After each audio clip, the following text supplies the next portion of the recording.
ये बीजेपी के लोगों ने ऐसा काम क्यों किया? जो ये बीजेपी आरएसएस के एजेंट हैं, इन्होंने किसान आंदोलन को बदनाम करने के लिए ऐसा क्यों किया? इसकी जांच होनी चाहिए और पूरे देश के सामने सच आना चाहिए।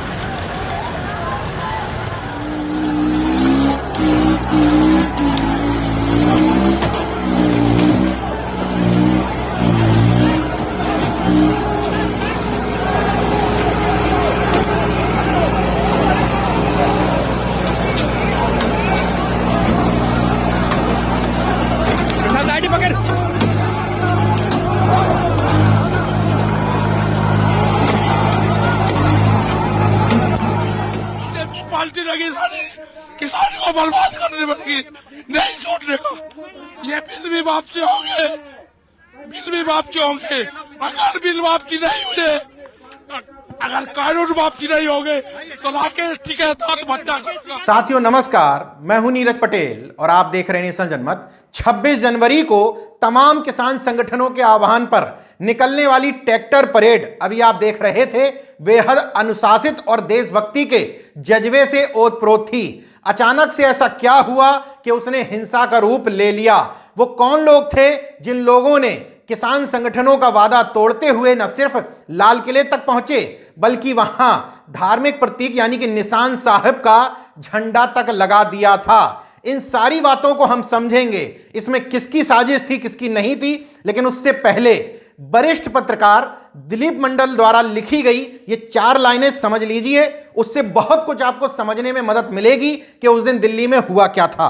मीडिया बहुत शक्तिशाली है, वो अपराधी को पीड़ित और पीड़ित को अपराधी बना सकता है। अगर आप जागरूक नहीं हैं तो आपको मीडिया पीड़ितों मजलूमों से नफरत करना सिखा देगा और उन लोगों से प्यार करने लगेंगे जो जुल्म करते हैं, क्योंकि मीडिया लोगों के दिमाग को कंट्रोल करता है। मैल्कम एक्स ने कभी यह बात कही थी, लेकिन मीडिया के वर्तमान स्वरूप में भारत के लिए एकदम सही साबित होती है। इस बात को मैं एक एक सबूतों के द्वारा साबित करने की कोशिश करूंगा, लेकिन उससे पहले इससे जुड़ी हुई एक दूसरी बात जो अधिवक्ता महेंद्र यादव ने अपने फेसबुक प्रोफाइल पर लिखी है। जो भी व्यक्ति या गिरोह कल की रैली पर लाल किला केंद्रित बात कर रहा है वह सरकार का गुप्त साथी है और सरकार के एजेंडे में मददगार है। रैली लाल किले से इतर हर जगह थी और कामयाब भी। किसान आंदोलन अपनी जगह पूरे तेवर के साथ कायम है, मंच जिंदा है, लंगर जारी है, हौसले बुलंद हैं, बल्कि पहले से ज्यादा उफान पर हैं। जो प्लांटेड थे उनका भागना लाजमी है। अच्छा हुआ कि वे भाग गए। हुआ ब्रांड सरकारी सीआर टीवी मीडिया की खबरों पर भरोसा करके संगियों भाजपाइयों की तरह अपनी अक्ल को भेड़ का परदादा छेड़दादा ना बनने दें। इससे खुद को बचाएं, अपनी अक्ल, संवेदना और इंसानियत को जिंदा रहने दें। एक एक सबूत आपको बताऊंगा, लेकिन पहले चर्चा इस बात पर 2 संगठनों की सबसे ज्यादा चर्चा हो रही है कि उन्होंने किसान आंदोलन छोड़ दिया। भारतीय किसान मजदूर संगठन के बीएम सिंह मतलब भारतीय जनता पार्टी के सांसद वरुण गांधी के सगे मामा, यानी कि भारतीय जनता पार्टी की दूसरी सांसद मेनका गांधी के रियल ब्रदर, उन्होंने छोड़ दिया है आंदोलन। दूसरे ठाकुर भानु प्रताप सिंह, अपने नाम में कभी ठाकुर लगाना नहीं भूलते।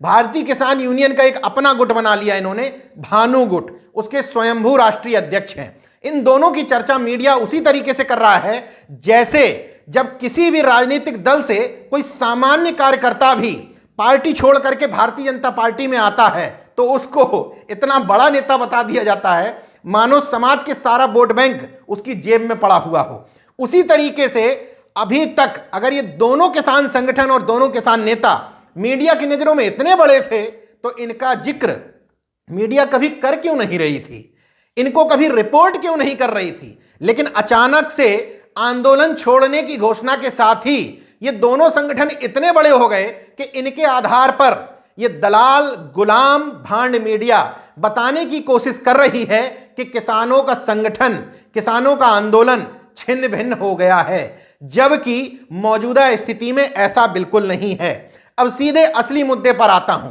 कि उस दिन दिल्ली में जो हुआ, क्या वो सोची समझी रणनीति के तहत हुआ? तमाम सारी चीजों पर अगर बारीकी से हम नजर डालते हैं तो यह बात समझ में आती है कि शायद ऐसा हो। मैं अन्य लोगों की तरह सीधे सीधे दावे के साथ कोई बात नहीं कहता, क्योंकि कोई स्पष्ट सबूत नहीं है, लेकिन तमाम सारे सबूत इंगित इसी ओर कर रहे हैं कि आखिर शुरुआत यहां से हुई कि सरकार ने किसान संगठनों को परेड करने की इजाजत क्यों दी। आप खबर देख रहे हैं बगल में, आईबी और दिल्ली पुलिस स्पष्ट तौर पर इस बात से सहमत नहीं थी कि किसानों को दिल्ली में परेड निकालने दिया जाए। लेकिन परेड क्यों निकालने दी सरकार ने? इतनी सरकार की सहानुभूति अगर किसानों के प्रति होती तो अभी तक इतने किसानों के शहीद होने के बाद वो कृषि कानूनों को वापस ले लेती, लेकिन नहीं लिया गया।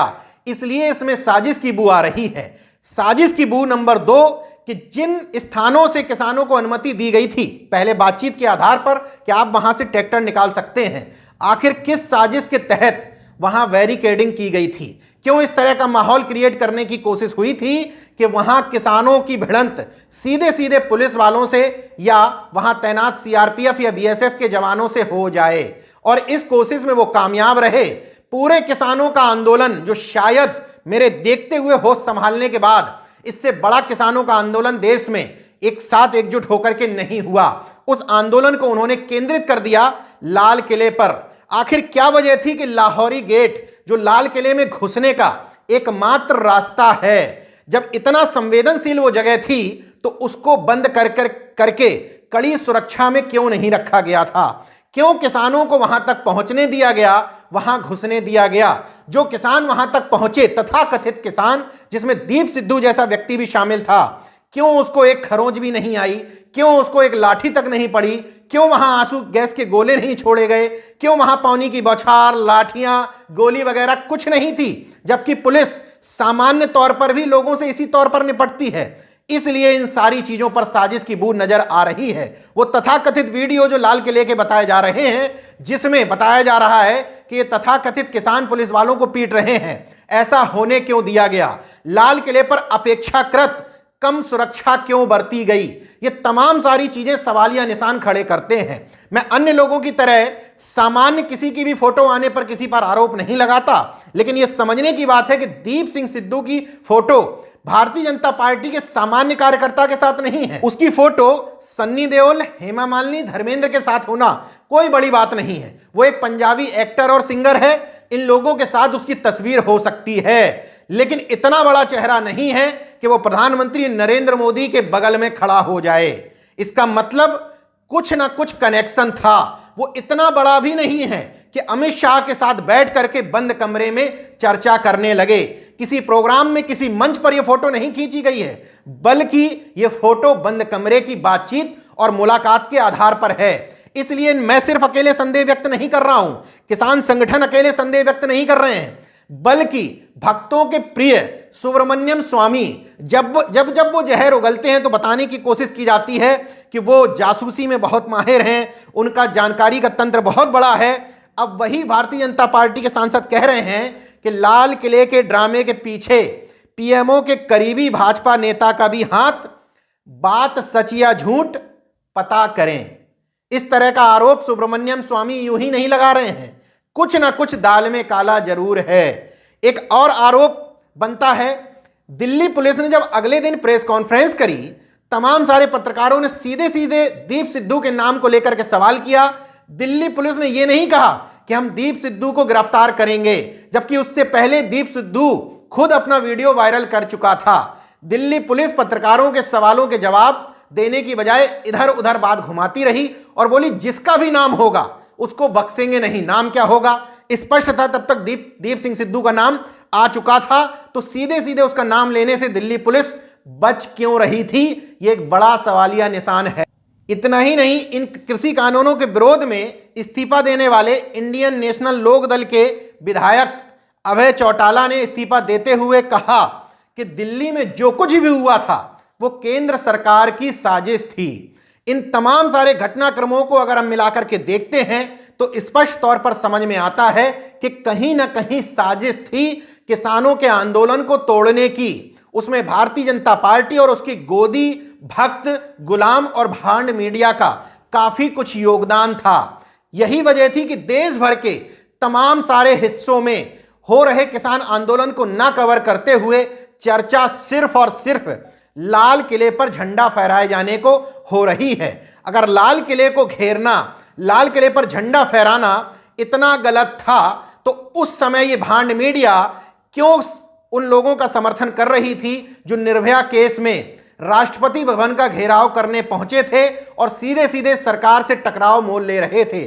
उस समय आपने बताया था कि सरकार गलत है, वो लोग सही हैं, क्योंकि उस समय आपकी तथाकथित मानसिकता से जुड़ी हुई सरकारें नहीं थी। इसके अलावा किसान आंदोलन से जुड़े हुए बड़े नेताओं में शामिल राकेश टिकैत, गुरनाम सिंह चढ़ूनी और अन्य नेताओं ने स्पष्ट तौर पर आगे आकर के कहा है कि हमारा आंदोलन शांतिपूर्ण ढंग से निकल रहा था। लाखों की संख्या में ट्रैक्टरों का दिल्ली पहुंचना साधारण घटना नहीं थी, लेकिन यह दलाल मीडिया ने एक साजिश के तहत उसको किसानों के लिए कलंक के तौर पर प्रचारित करने की कोशिश की।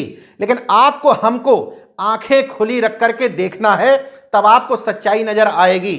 उन लोगों के बयान भी सुन लीजिए, किसान नेताओं के, जो सीधे सीधे इसको भारतीय जनता पार्टी, आरएसएस और दलाल मीडिया की साजिश बता रहे हैं। राष्ट्रीय ध्वज का, तिरंगे का पूरा मान सम्मान करता है। हमारे लिए सबसे अधिक मान सम्मान की बात है कि हम उस तिरंगे का पूरा सम्मान करें। कल जो घटना हुई, जो कुछ लोगों ने लाल किले पे किया, आखिर ये लोग हैं कौन, इसके बारे में भी तो आप जान लीजिए। जिस दीप सिद्धू ने वहां पे गलत तरह की हरकतें की, ये तो बीजेपी और आरएसएस से जुड़ा हुआ है। बहुत सारी फोटो और वीडियो हैं जिसमें ये बीजेपी के सांसद सनी देओल के साथ दिख रहा है। जब बीजेपी के सांसद सनी देओल का चुनाव प्रचार चल रहा था तो उस समय ये सनी देओल के साथ था। अमित शाह के साथ इस दीप सिद्धू की फोटो है, प्रधानमंत्री मोदी के साथ दीप सिद्धू की फोटो है। तो ये जो कल किया गया, ये तो एक तरीके से प्रशासन और सरकार के इशारे पर हुआ है। और जो लोग सरकार से मिले हुए हैं, जो लोग प्रशासन से मिले हुए हैं, उन लोगों ने यह काम किया है किसान आंदोलन को बदनाम करने के लिए। तो जवाबदेही और जिम्मेदारी तो मोदी सरकार की बनती है, गृह मंत्री अमित शाह की बनती है कि वो बताएं कि जो आदमी बीजेपी और आरएसएस से जुड़ा हुआ है, जो दीप सिद्धू, उसने इस तरह की गलत हरकतें लाल किले पर जाकर क्यों की। ये आदमी किसान आंदोलन को भड़काना क्यों चाहता है, ये आदमी किसान आंदोलन की शांति को भंग क्यों करना चाहता है। इन सवालों का जवाब देने की जिम्मेदारी किसान समाज की नहीं, बल्कि मोदी सरकार, गृह मंत्री अमित शाह और दिल्ली पुलिस प्रशासन की बनती है। तो वो देश को जवाब दें। और दूसरी बात, जिन लोगों ने ये हिंसा की, जिन लोगों ने गलत तरह की नारेबाजी की, जिन लोगों ने वहां धार्मिक झंडे लहराए, ये आदमी तो संयुक्त किसान मोर्चा का हिस्सा कभी से रहे ही नहीं। संयुक्त किसान मोर्चा का इन लोगों से कोई लेना देना नहीं है। हमारी स्टेज पे ये कभी नहीं आते हैं। 25 तारीख की रात को इन्होंने हमारी स्टेज पे हुड़दंग करने का प्रयास किया, जिसे किसानों ने विफल कर दिया। तो जो व्यक्ति हमारे संयुक्त किसान मोर्चा का हिस्सा नहीं है, उसकी जवाबदेही हमारी थोड़ी बनती है। उसकी जिम्मेदारी, उसकी चीजों का जवाब देने की जिम्मेदारी हमारी नहीं है। उसकी जवाबदेही और जिम्मेदारी उन लोगों की है जिनने ये किया, और उन लोगों की है जो लोग ऐसे लोगों को शह देते हैं, यानी बीजेपी वाले लोग। तो वो इसका जवाब दें।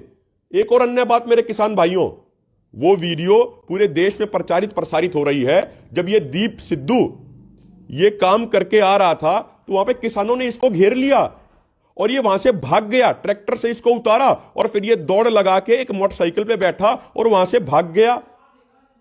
और सबसे महत्वपूर्ण बात जिसका जवाब दिल्ली पुलिस को देना चाहिए, ये अचानक से लाल किले पे प्रकट कैसे हो गया? इसको कौन लेके आया लाल किले पे? किसकी गाड़ी में ये बैठ के आया?